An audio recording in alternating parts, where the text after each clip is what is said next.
I often say if you are interested in more formal leader training, do a couple of years post-residency even in your clinical field, getting comfortable being an independent practice and then move in. Because I think, like many things, I think leaders need to be credible. And if you haven't established a good clinical expertise, then that credibility can sometimes be compromised. Welcome to Specialty Café, a podcast by the Royal College of Physicians and Surgeons of Canada. My name is Garabedian, and I'm your host. And I'm pleased to be joined today by Dr. Viren Naik. Nice to meet you. Nice to be here. Likewise. Thanks for joining us. And, Pleasure. We'll get started. So first, you're an anesthesiologist by trade? I am an anesthesiologist by trade, and I always say, when all the other hats that I wear, I always introduce myself as an anesthesiologist first. Awesome. Patients first and foremost. I think that's a absolutely great sentiment. Can you kind of walk us through anesthesiology as a field? Oh, well, anesthesiology is, typically described as a mix of medicine and surgery, meaning that you have to know a lot about the physiology, pharmacology that a lot of medical specialties deal with, particularly around the cardiorespiratory system. But the surgical part of it comes with the reality that there are a lot of procedures in anesthesia, particularly percutaneous procedures. We often like to say that we're the perfect mix between the two big buckets of physicians and surgeons. Yeah, awesome. And did you always know that you wanted to go into anesthesiology, or when did that, was it before med school, during med school? I think that, my interest in anesthesia definitely started in medical school. I was fortunate enough that my father is a respiratory therapist, and by definition, that meant that I didn't want to be anything close to respiratory therapy or anything close to anesthesiology. But he did urge me to do an elective. And, I thought that I wanted to be a pediatrician when I went into medical school or before medical school. And within 2 or 3 days of that elective, I started to feel the call, if you will. And I think, like many things, I just had a terrific first elective with some terrific faculty and people I still consider mentors today, even with all this gray hair, that really shaped my interest for it. Awesome. And what did your career journey kind of look like from medical school into residency and plus or minus fellowship? So, as I said, I was fortunate enough to do I'd say an observership / elective in second year. And I think if you're a medical student and you're unsure of what it is you want to do, it's nice to have a little bit of that sampling, if you will, of the different things that you might be interested in. That then allows you to probably focus a little bit through the clerkship years, right? Particularly when it comes to the difficult challenge of picking electives. Right. I often tell medical students that it's hardest for a medical student who likes everything. Because when you like everything, which is, very, very reasonable that somebody would like everything, then it is really hard to pick that specialty.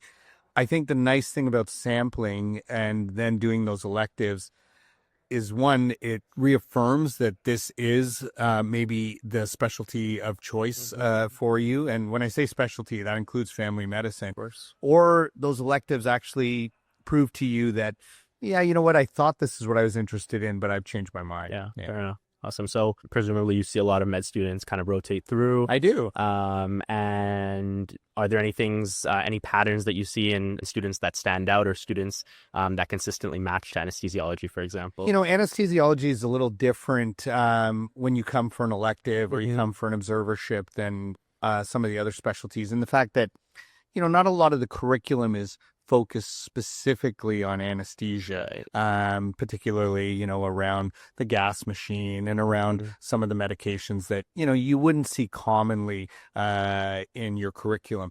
And so I will notice when a medical student has done the reading around anesthesia-specific things. It's a lot easier to come to a medical or surgical elective with that base competencies that you get through your curriculum in first and second year. And so I think the medical student who's read through, some of the curriculum books and handbooks that are provided for a successful elective or successful rotation, or even, some at least some brief materials like QE notes that are available at different schools, you notice those knowledges, base knowledges that come when a clerk or a medical student has those base knowledges, and they're answering those few questions. They're taking the relevant history from the patient when they're outside. That's when you start to say, okay, this person has come prepared. Right. Now I'm going to give them more opportunity in this elective or this rotation.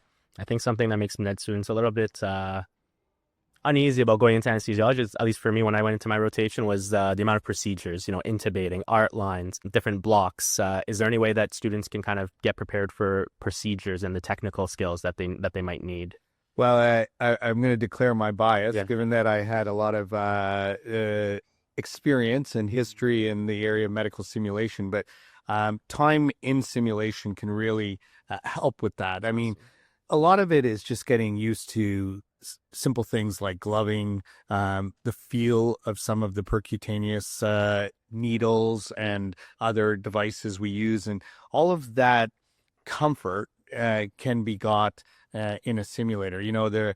They joke that it takes 1,000 hours or 10,000 hours at anything to become expert at it. You probably heard that before. Well, you can spend a lot of those 10,000 hours in a simulator, so that when you're there with the patient real time, you're not struggling through those first awkward moments, if you will. And I do agree with you. The one challenge in anesthesia is that a lot of the procedures, quite frankly, are done on an awake patient. You talked about intravenousness, you talked about arterial lines, you've talked about, even neuraxials like spinals and so forth. And so unlike surgery sometimes, where maybe a medical student will be invited to do something in a surgical procedure where the patient is asleep, the patient is awake. And so time in the simulator can help bring that familiarity and that confidence. So when the medical student is in front of that awake patient putting in that intravenous for the first time, which is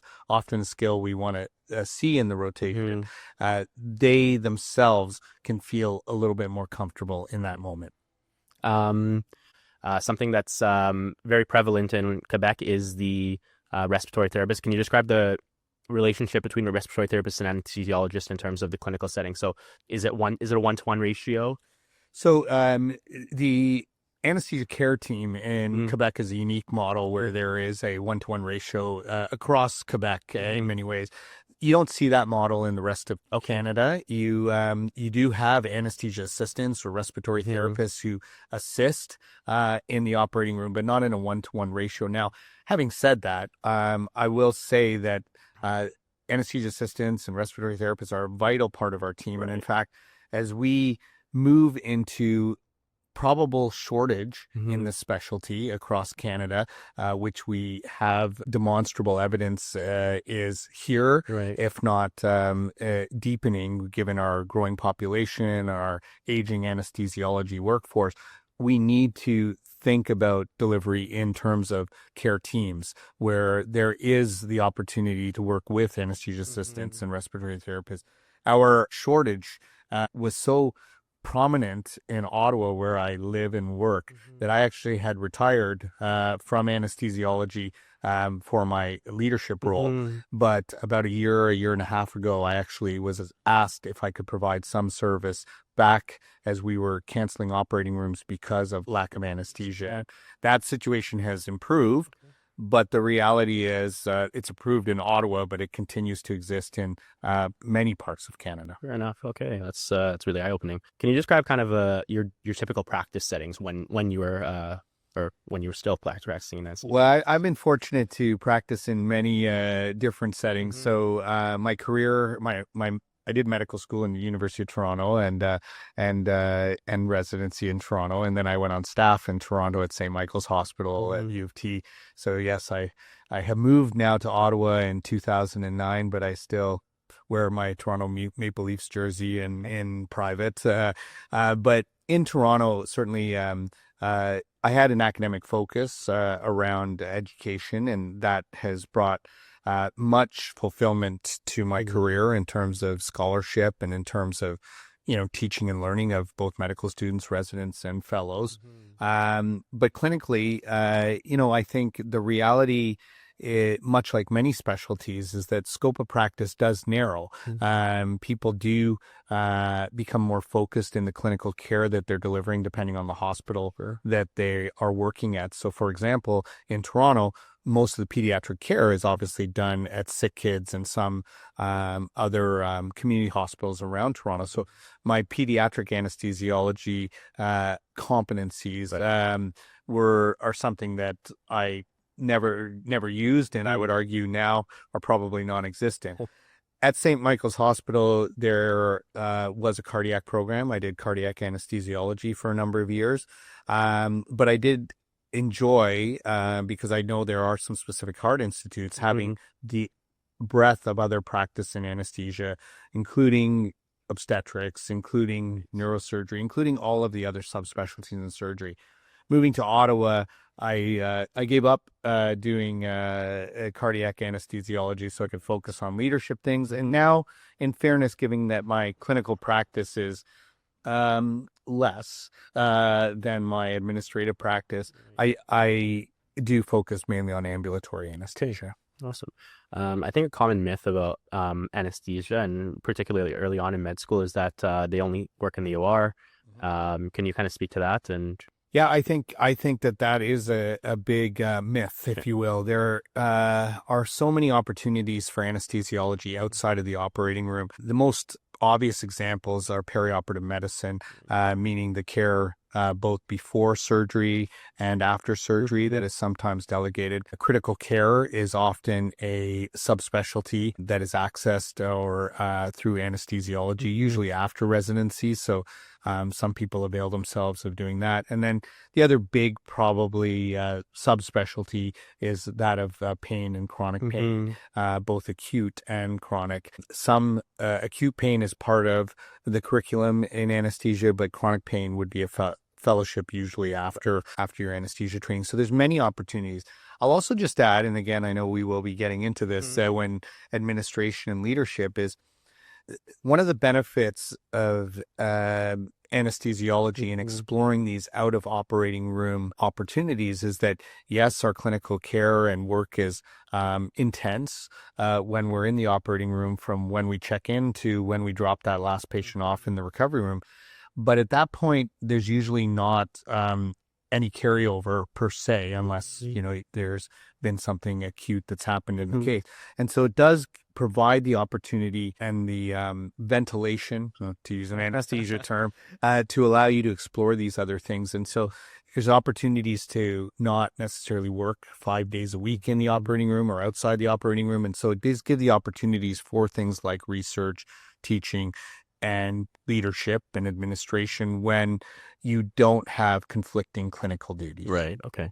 And once the patient is handed over kind of to the post-operative care team, they're effectively no longer your patient. Yeah, effectively you've closed, well, everyone's always your patient, but effectively you've closed off that clinical encounter. Whereas, in medical specialties and surgical specialties, there often is the post-operative or the ongoing care to discharge or after discharge. Okay, awesome. Maybe just shifting gears, you alluded to it, back into your leadership roles.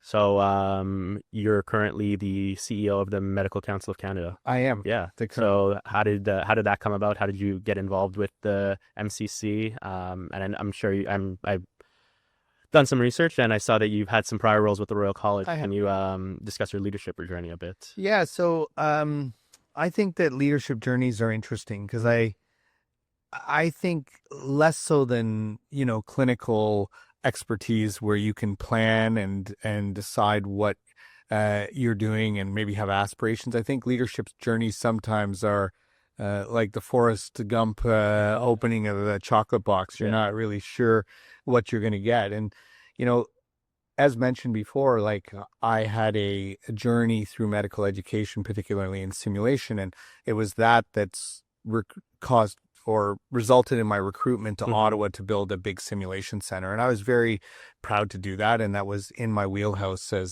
given my academic focus. Mhm. It was in that experience that I recognized that building a simulation center, working within hospital budgets, working to bring people along was more leadership focused than necessarily scholarly Right. focused or academic focused.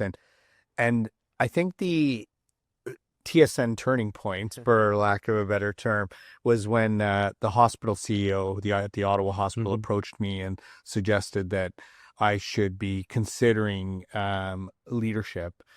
Of course, like I said, where you were maybe don't have that in your work plan or in Mhm. your life goals, I pushed back on it and said, no, there's lots of other people. And he said, yeah, there are lots of other people, but when we ask, you should pay attention. Mm. And so I would urge any medical student or resident listening to this that if someone's mentioning leadership to you in a, in a, I'd say in a focused way, then you should listen per se.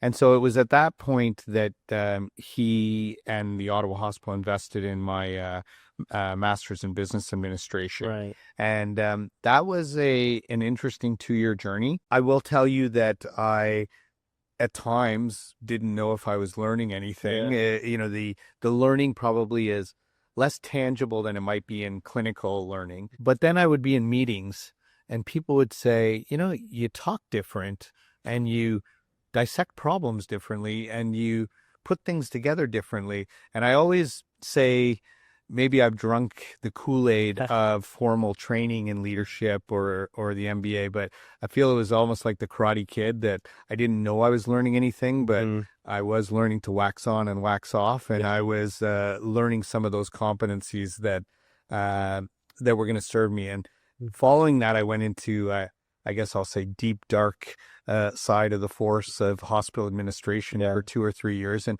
learned a lot. I mean, running a hospital with the executive team is a challenge, right? And in a public system with fixed budgets and so forth. And when the opportunity came to join the Royal College, what I saw was an opportunity to be innovative, as opposed to sometimes for hospitals the challenge is it's really about managing cuts as opposed to growth. And so I'm very proud of the time at the Royal College as the director of assessment, where I oversaw the credentialing and examinations.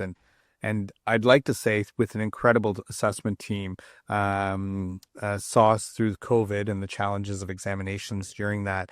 And when an opportunity came up to move over to the Medical Council of Canada and bring some of those learnings, I took it and served there as the chief assessment officer for a couple of years before I was asked to consider application to the CEO position. I've been in that position now for the last 2 years. Awesome. And so you mentioned kind of thinking differently and problem solving.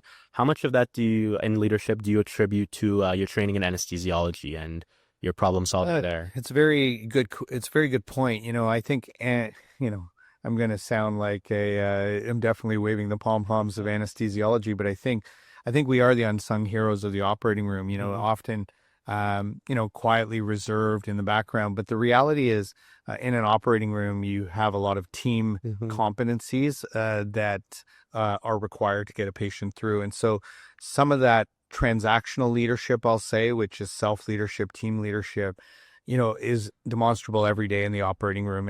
And in particular, that followership that I think is equally important on a team, you learn in the operating room, and then stepping into that leadership, particularly in times of crisis in the operating room. And then again, harmonizing, working with the team around you, et cetera. All of those things are transferable to leadership. And I would argue that it is a reason it's one of the CanMed's intrinsic competencies, because I think that transactional team self-leadership is all critical for any doctor. Right. Okay. That's very insightful. In terms of medical student involvement in leadership, how do you kind of suggest that medical students kind of maintain a longitudinal involvement, from medical school to residency? I think it's a little bit more tangible to get involved when you're in medical school or residency, and once you have full clinical practice, obviously that takes a lot of your life. Yeah, I'll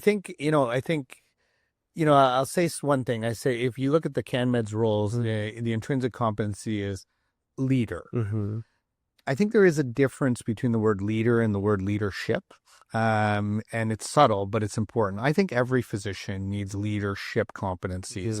I think the reality is that physicians are an important part of this system, and where necessary, they need to have demonstrable leadership. And that includes at times demonstrable followership. If someone's looking to move beyond that base where everyone has leadership competencies and become a leader, I think there are opportunities. There's opportunities usually locally in medical school and in residency. There's opportunities regionally. And then you do see the potential for those opportunities on the provincial and national scale. Mm-hmm. I think our organizational structures have done a better job of recognizing in many different aspects, nothing for them without them. Well, if we're talking about medical students and residents, we should have them at the table. And so coming forward and serving as that voice can be a great way to dip your toe into leadership and being a leader.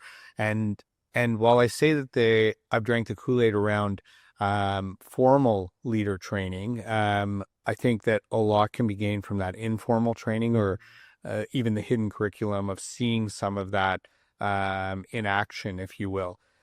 I think what I would say to medical students and residents is beyond that, moving into the formal leader training, my advice would be first get clinical expertise. So I often say, if you are interested in more formal leader training, do a couple of years post residency, even in your clinical field, getting comfortable being in independent practice, and then move in. Because I think, like many things, I think leaders need to be credible. Mm-hmm. And if you haven't established a good clinical expertise, then that credibility can sometimes be compromised. So it's hard to work on both those competencies, particularly in your first years in practice. Awesome. Okay, that's very good to know. Very good advice. We talk about a lot about CARMs on the podcast, but we rarely talk about the LMCC. Given that I believe you're one of our first guests as part of the MCC, can you kind of give some insight as to what the LMCC is and how students and when students write it? So the LMCC is the credential that we administer after essentially taking our MCC QE Part 1 examination. I'm saying Part 1 because it's still called Part 1, but you're going to see us drop the Part 1 because there is no Part 2, and there is no return of the Part 2 in the foreseeable future. So it is a single examination. It is been transformed into an only multiple choice question examination. So we used to have clinical decision-making questions or short answer questions, and those are no longer part of the exam. And all of these decisions maintain the validity of the exam, but we're done, I'll say, for putting the student at the center.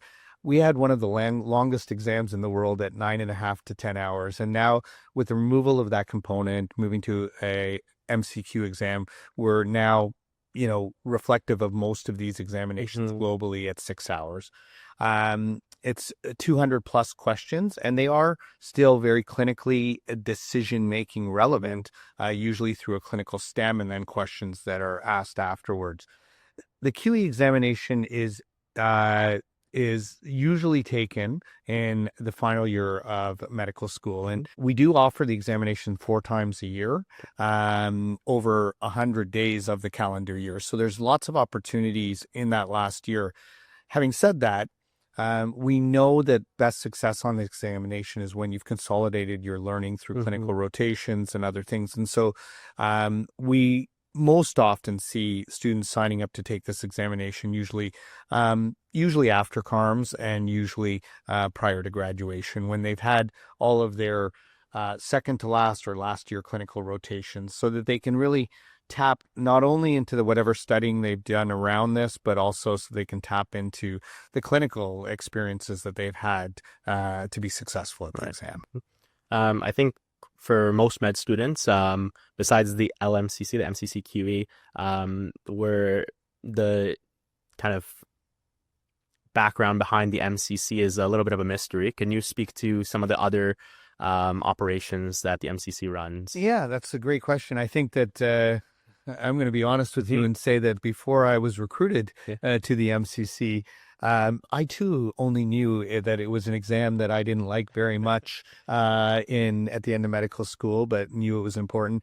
And, you know, a part 2 examination that I also didn't like very much when I was certainly coming through. The reality is the MCC